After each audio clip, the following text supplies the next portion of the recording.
Hey everyone, today we're breaking down ETL and ELT, two fundamental concepts in data engineering. ETL means extract, transform, load.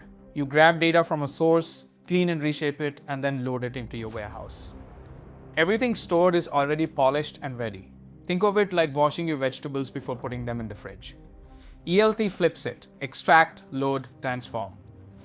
You dump raw data straight into your warehouse first, then clean it later when you need it. Like throwing groceries in the fridge and prepping when you actually cook.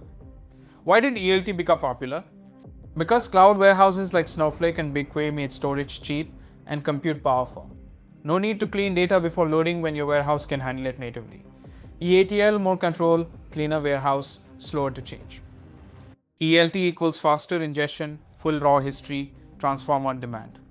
ELT suits sensitive data needing masking before storage. ELT suits teams wanting speed and flexibility, especially with tools like dbt doing the transformation inside the warehouse.